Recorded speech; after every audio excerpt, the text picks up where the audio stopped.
Yes Minister, the beloved British political comedy, aired from 1980 to 1984, captivating audiences with its sharp humor and political insight.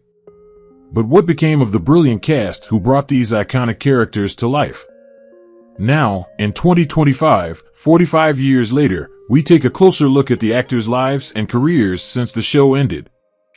From new acting roles to personal milestones, this journey through the cast's post-Yes Minister years reveals the paths they've taken, the challenges they've faced, and the legacies they've left behind. Join us for a fascinating exploration of where they are now. Paul Eddington played James Hacker in Yes Minister from 1980 at age 53, portraying the ambitious yet often ineffectual politician constantly at the mercy of his civil servants.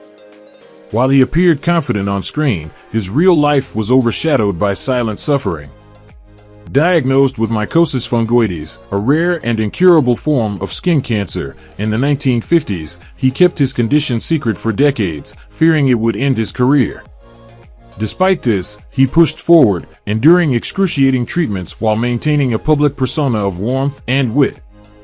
Married to Patricia Scott, with whom he had 4 children, his family life was marked by the looming shadow of his illness, forcing them to live with the ever-present fear of his worsening condition. His professional success was bittersweet. By the early 1990s, his health had deteriorated so severely that acting became nearly impossible. His once vibrant presence was reduced to a frail figure struggling to hold onto life. He passed away on November 4, 1995, at age 68. Absolutely nothing. Not that it's surprising. My whole career is going down the drain and up a spout because the Prime Minister of England is totally unable to reach me on the electric telephone. Derek Fowlds played Bernard Woolley from age 43, portraying the well-meaning but often conflicted private secretary caught between the demands of politics and bureaucracy. While his character wrestled with professional dilemmas, Fowlds himself struggled with personal and career disappointments. Despite early success, he found himself typecast, never achieving the stardom he longed for. His personal life was equally troubled. His marriage to Wendy Torrey ended in divorce, leaving him adrift. He had 2 sons, but as he aged, he spoke often of regret and loneliness. Though beloved by fans, he spent his later years in increasing isolation, his once thriving career reduced to occasional appearances. As his health declined, he withdrew from public life entirely. In his final months, he suffered from severe complications of heart failure and sepsis, enduring immense physical pain. On January 17, 2020, at age 82, he passed away, his final years marked by solitude and declining health. Excuse me, I have to make a phone call. Well, I'd better be getting this back to the Minister. Nigel Hawthorne played Sir Humphrey Appleby from age 51, bringing to life the shrewd, silver-tongued civil servant whose mastery of bureaucracy made him one of the most memorable characters in British television. In reality, Hawthorne's own life was a battle against fear and secrecy. A brilliant but deeply insecure man, he spent much of his career hiding his homosexuality, terrified of the stigma that could destroy him.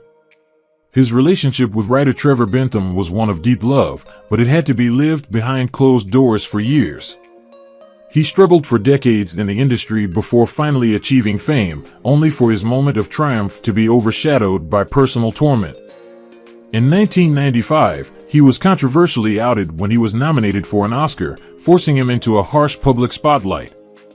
Already a deeply private man, the scrutiny took a toll on his health. Soon after, he was diagnosed with pancreatic cancer, a battle that consumed his final years. Weakened and isolated, he died of a heart attack on December 26, 2001, at age 72. How does that strike you? Do sit down. Oh, may I? In fact, just as you said in the House on May the 2nd last year, and again on November the 23rd, and in your Observer article, and in your... John Nettleton portrayed Sir Arnold Robinson from age 51, embodying the quiet, calculating nature of an experienced civil servant. While his character wielded influence from behind the scenes, Nettleton himself lived much of his life in quiet obscurity. His career was steady but never truly remarkable, and he often found himself overlooked in an industry that favored larger personalities. Married to actress Deirdre Doone, their relationship endured, but their life was one of solitude, childless and largely withdrawn from the world. As he aged, he faded from public memory, rarely appearing in interviews or reunions. His later years were spent in increasing frailty, his legacy largely forgotten by the time he passed away on July 12, 2023, at age 94. His death was barely noticed in the press, a quiet and unremarkable end for a man who had spent his career portraying those who operated in the shadows. I'm talking about permanent secretaries. We need some female mandarins. Sort of satsumas. Arthur Cox, who played George, Jim Hacker's dependable driver, in Yes Minister in 1980 at the age of 46, brought a quiet yet perceptive presence to the role. His character provided a grounded, working-class perspective amid the political intrigue surrounding the show. Despite a few notable television roles, Cox's career remained largely in supporting parts, never gaining the widespread recognition he might have hoped for. His personal life was equally troubled. His marriage to actress Moira Redmond was marked by long separations, emotional distance, and growing resentment. They had one son, Daniel, but their relationship became strained as Cox's career struggles and financial troubles worsened. In later years, severe arthritis left him unable to work, and he became increasingly isolated. Arthur Cox passed away on April 9, 2021, at the age of 87.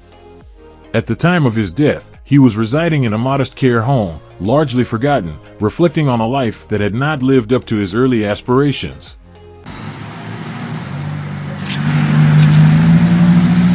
Sorry to keep you, George. That's all right, sir. When you drop me, can you take Mr. Woolley on to the house and then come back? Right, sir.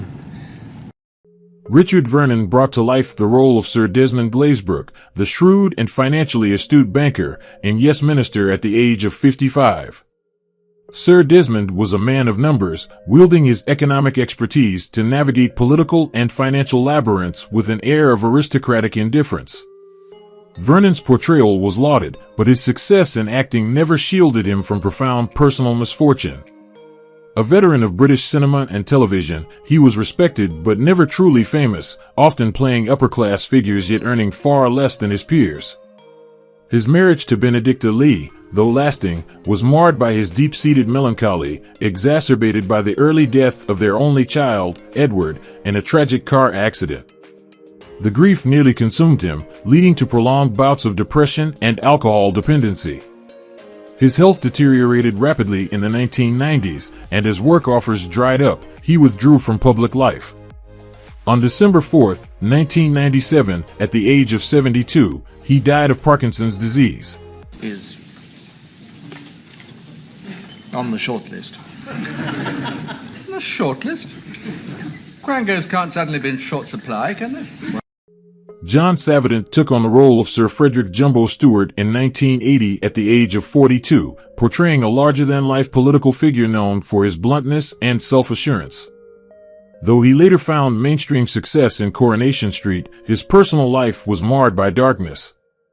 In 2000, he was the victim of a brutal home invasion, an experience that left him physically injured and emotionally shattered. This trauma only worsened the deep cracks in his marriage to Rona Hopkinson, with whom he had 2 children. Their relationship, already strained by years of emotional distance, ended in divorce, leaving Savident increasingly isolated. Health problems, including respiratory complications, forced him to retire, and his final years were spent in quiet solitude, away from the public eye. On February 21, 2024, he died of pneumonia at the age of 86, his once commanding presence fading into the past. From our man in Mungerville. Well, isn't that rather serious? I mean, Buranda's a friendly African country with a Commonwealth connection. Our information is it's likely to turn into a hostile Ian Lavender played Dr. Richard Cartwright in Yes Minister in 1982 at the age of 36, portraying a calm and rational medical expert who offered a rare voice of reason amid the chaos of political maneuvering. Best known for Dad's Army, he struggled to escape the shadow of his famous role, and his later career saw fewer opportunities as he became increasingly typecast. His first marriage to actress Sue Caroline Collier ended in a painful divorce, leaving him emotionally devastated. Though he later remarried, his second marriage was overshadowed by severe health issues, including a heart attack in 2004 and a near-fatal bout of sepsis in 2019. His declining health forced him into retirement, and he spent his final years largely out of the public eye, struggling with financial difficulties and the effects of illness. Once a beloved household name, he faded into obscurity before passing away on February 2, 2024, at the age of 77, after years of battling multiple health complications. Form in the department. Don't you know? Yes, I know, but the minister wants to know. I'm a professional economist, Director of Local Administration Statistics. Tenniel Evans stepped into the role of Martin, the Foreign Secretary, in Yes Minister in 1984 at the age of 54. Martin was a seasoned diplomat, able to maneuver through the treacherous waters of international relations with practiced ease, yet behind his confident facade lay a man exhausted by the demands of his position.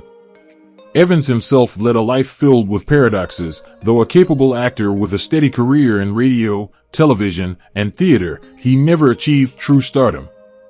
His home life was similarly contradictory. Married to singer and actress Evangeline Banks, their union was anything but harmonious. The couple had 4 children, but their relationship was riddled with tension, exacerbated by Evans' frequent absences and rumored infidelities. His struggles with chronic lung disease made his later years excruciating, and as his health declined, so did his spirit.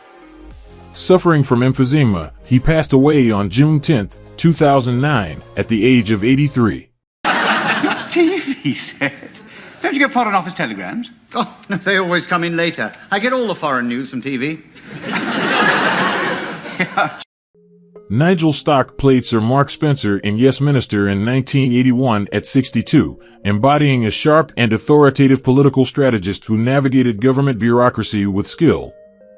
A well-respected character actor, Stock had built a solid career with roles in Tinker Tailor Soldier Spy and The Pickwick Papers, but despite his talent, he never achieved leading man status.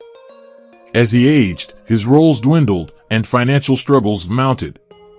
His personal life was equally troubled. His first marriage to actress Catherine Wilmer ended in divorce, as did his second marriage to Richenda Carey. He had 3 children, but estrangement and personal struggles made maintaining a close relationship difficult. In his final years, he turned to alcohol, deepening his isolation and worsening his health. On June 22, 1986, he suffered a fatal heart attack at the age of 66, dying alone and largely forgotten, a tragic end for a once prolific actor. Now, let me ask you some questions. What is the PM trying to achieve in public expenditure? Well, cuts, obviously. Why has there been so little success? Edward Jewesbury portrayed Vic Gould in Yes Minister in 1980 at the age of 63, bringing to life a pragmatic and experienced political figure.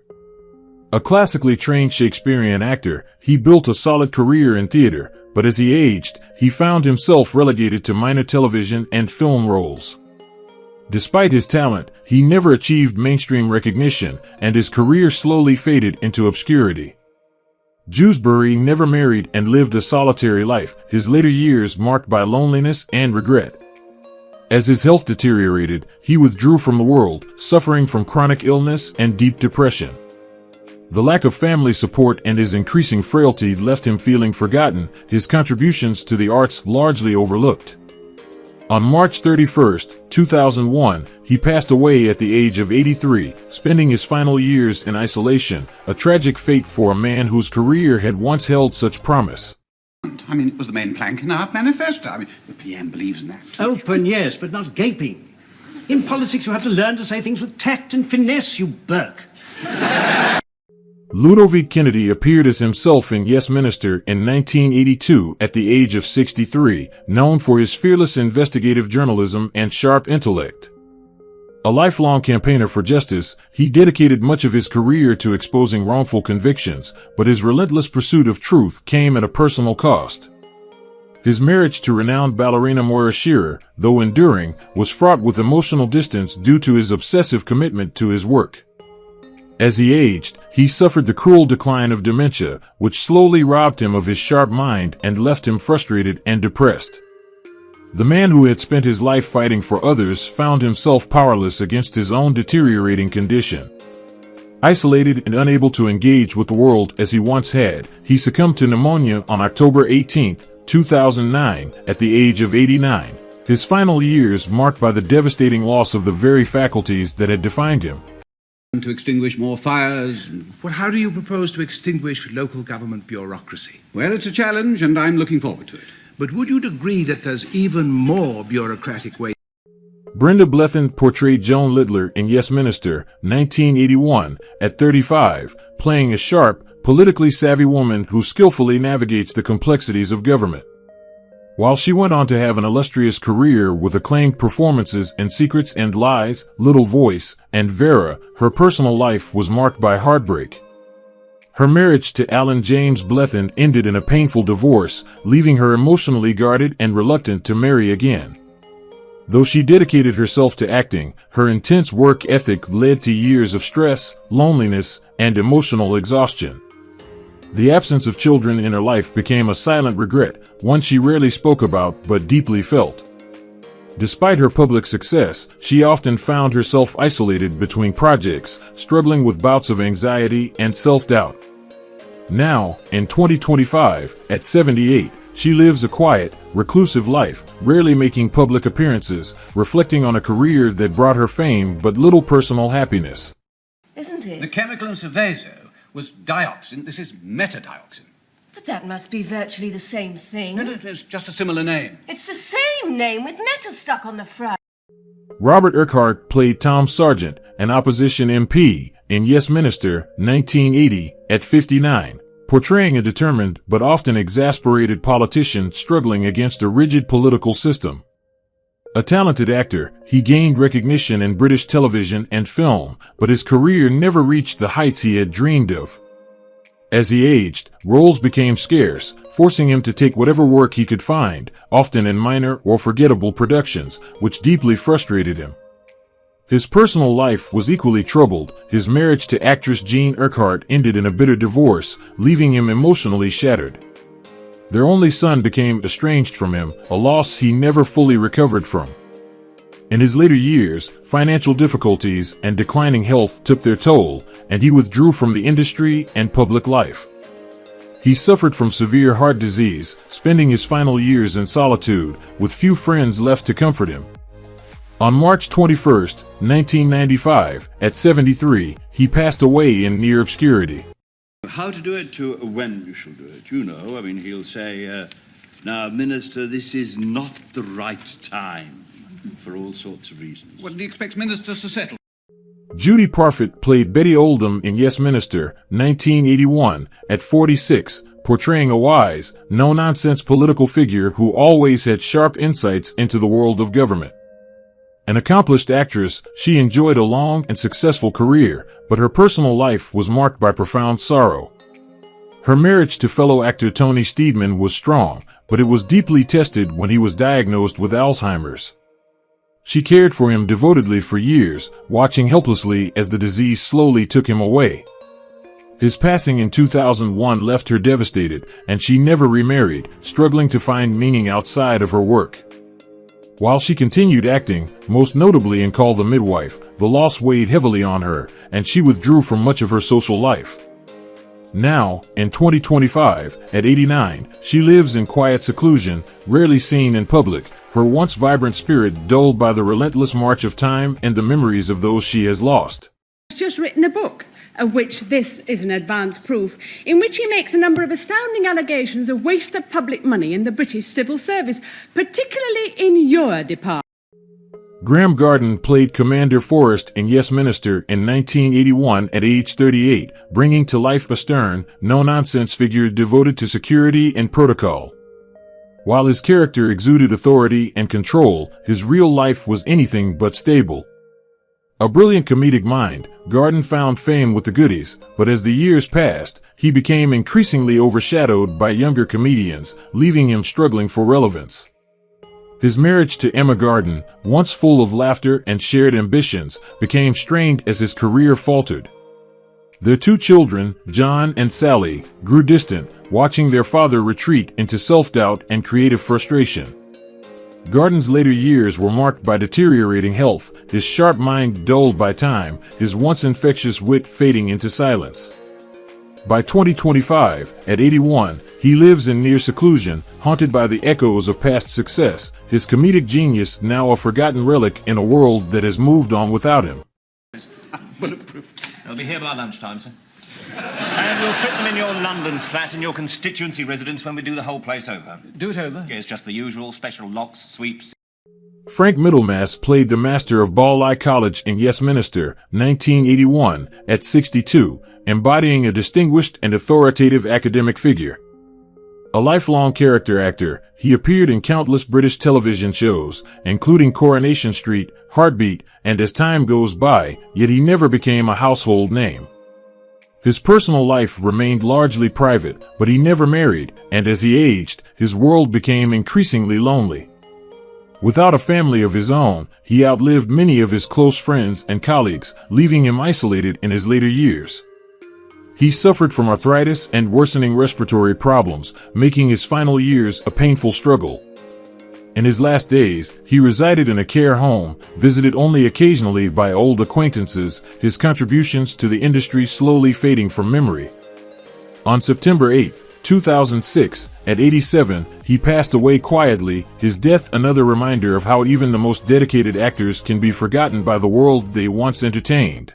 Revered benefactors are men who saved the college from the depredations of government. Their names are remembered and hallowed for centuries. It's a sort of immortality, really.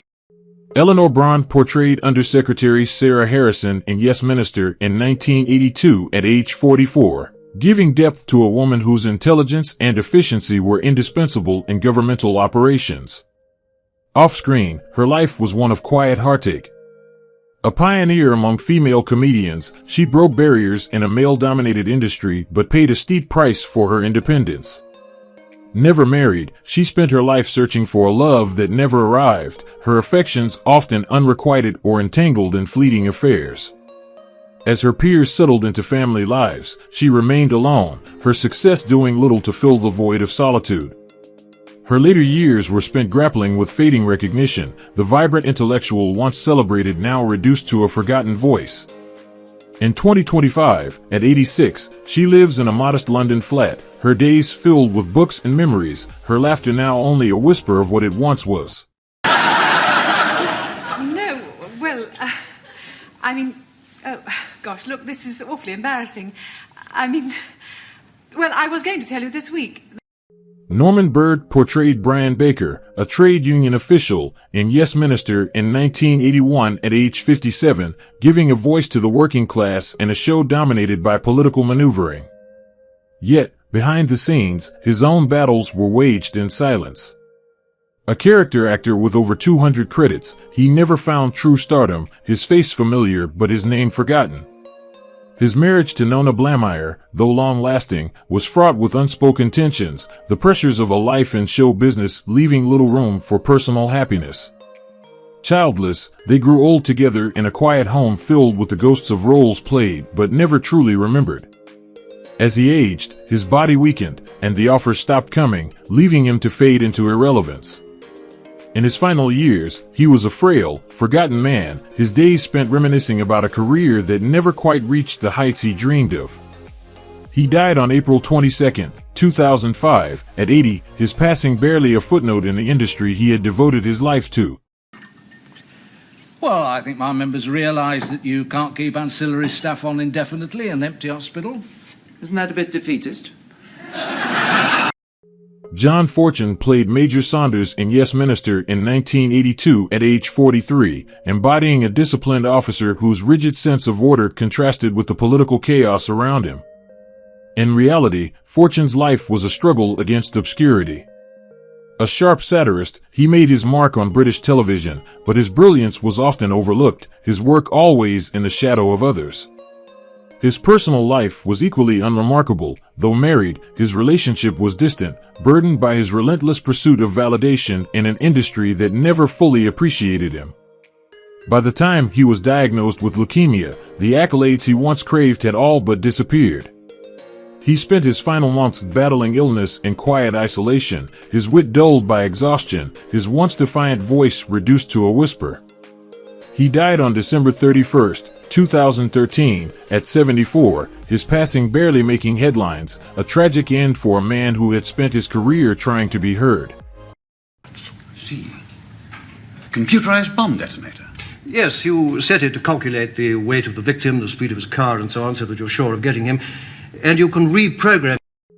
Peter Cellier played Sir Frank Gordon in Yes Minister in 1981 at the age of 53, embodying a shrewd yet composed Treasury official who expertly managed financial affairs with unwavering authority. Despite his polished performance, Cellier never broke into leading roles, forever typecast as the refined bureaucrat or aristocrat. His career stagnated, with occasional small roles failing to reignite his early promise. In his personal life, tragedy loomed. His marriage to Elizabeth Cellier, once filled with promise, grew cold due to his career frustrations and long absences. They had one daughter, but their strained relationship left him a distant father. As time wore on, financial insecurity gnawed at him, forcing him into isolation.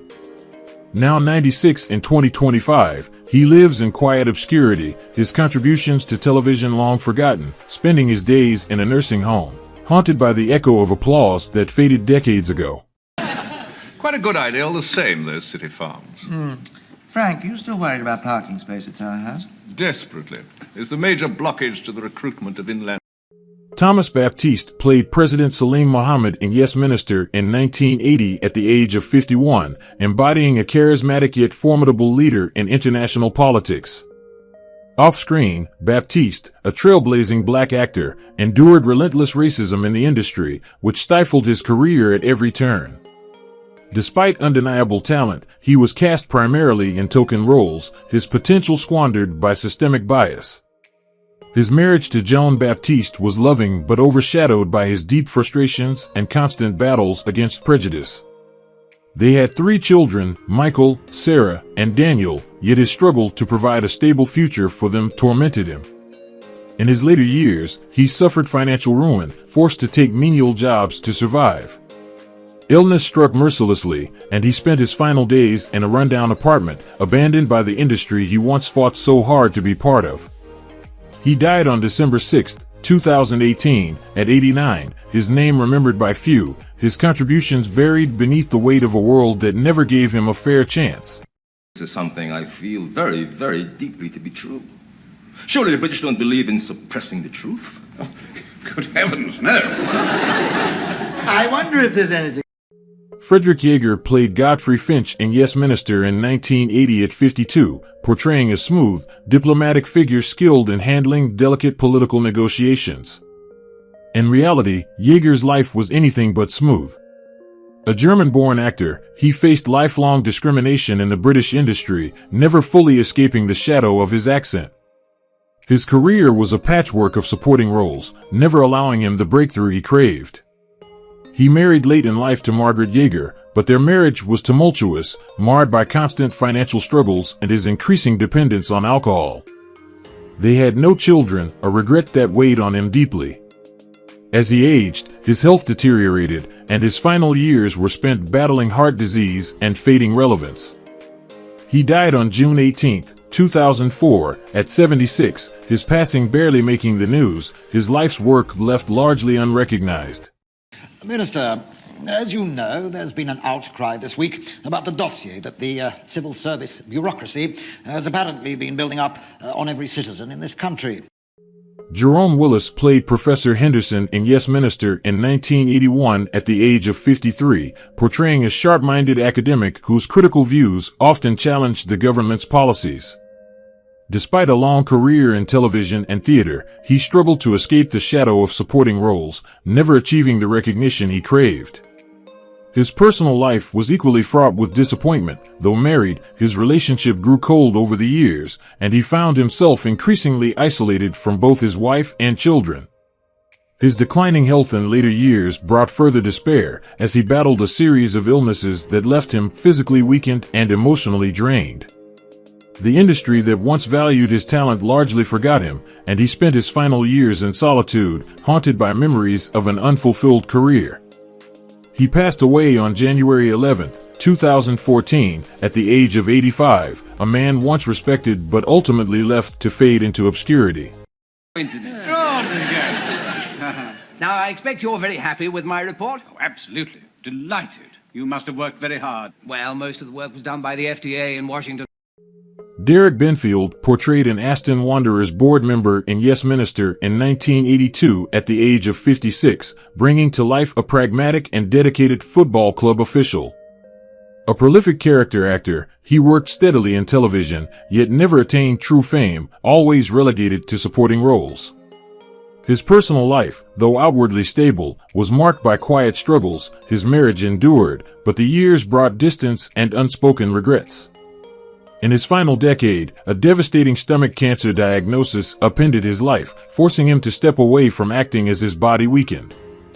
The pain was relentless, leaving him bedridden and reliant on care, a far cry from the energetic performer he had once been. On March 10, 2009, at the age of 82, he succumbed to the illness, his passing marked by little fanfare, another talented actor lost to time.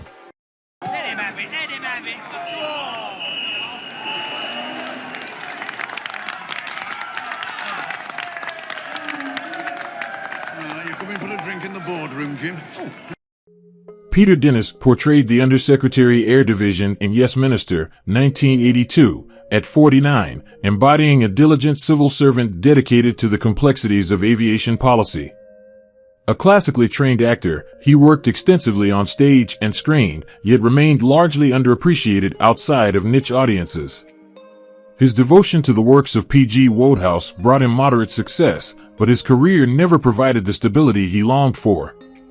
Behind the scenes, his life was filled with sadness. His marriage to Diane Mercer ended in divorce, leaving him deeply wounded and unwilling to pursue another serious relationship. With no children and few close friends, loneliness became a constant companion. In his later years, he relocated to the United States, hoping for new opportunities, but instead faced professional obscurity and health struggles. Diagnosed with cancer in his final years, he fought bravely but with little support.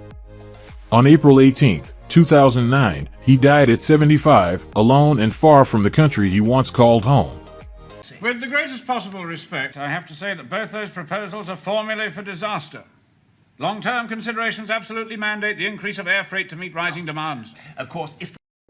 Moray Watson played the BBC Director of Policy in Yes Minister, 1982, at 54, portraying a sharp and influential media strategist who wielded quiet power behind the scenes. A seasoned actor, he had a long career in British television, appearing in The Quatermass Experiment, The Pallisers, and Rumpole of the Bailey, but despite his steady work, he never achieved true stardom. His career decline in the 1990s left him bitter, forced to take small, uninspiring roles to make ends meet. His personal life was equally fraught. His marriage to Pamela Marmont, though lasting over 5 decades, was strained by financial difficulties and his growing disillusionment with acting. Their daughter Emma pursued a career outside the entertainment industry, drifting apart from him as he became increasingly reclusive. In his final years, Parkinson's disease robbed him of his independence, leaving him frail and isolated. He passed away on May 2, 2017 at 88. Of course, the BBC's always got answers. Silly ones, but it's got them. Of course. But I thought it only fair to warn you that questions are being asked. What sort of questions? Well... Sam Dastor played a Qumrani businessman in Yes Minister, 1982, at 41, portraying a cunning and ambitious entrepreneur navigating the murky waters of international trade. A respected stage and screen actor, he appeared in I, Claudius, The Jewel in the Crown, and numerous Shakespearean productions, but his talents were often overlooked, leaving him stuck in typecast roles that failed to reflect his full capabilities.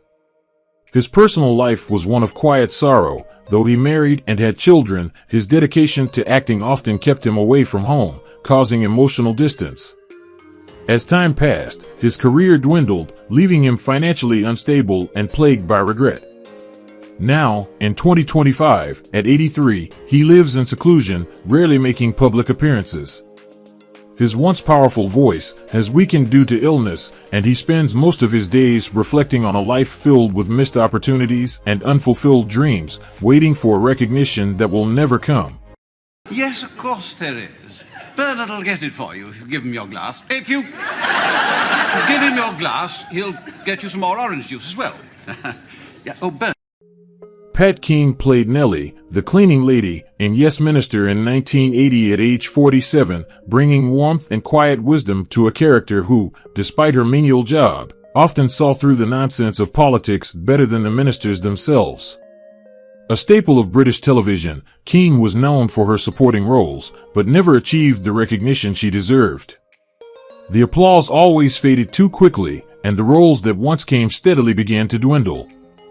Her personal life mirrored her professional disappointments. Married young to fellow actor John Baxter, their union was marked by long separations and silent resentments, with neither willing to abandon their careers for the other. Their only son, Daniel, estranged himself from both parents, unable to reconcile their ambition with the emotional neglect he suffered. By the late 90s, King's health deteriorated, her once strong presence on screen reduced to fleeting guest roles.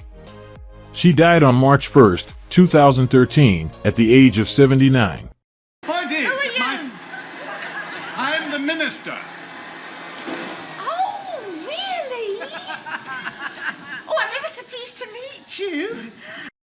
James Grout portrayed Geoffrey, the chief whip, in Yes Minister in 1984 at the age of 57, delivering a performance that captured the cold calculation of political enforcement. Though respected for his theater work, television success largely eluded him, and he struggled with the knowledge that his name was seldom remembered by the public. His marriage to Noreen Grout lasted, but only out of duty rather than affection, with years of silent resentment hanging between them.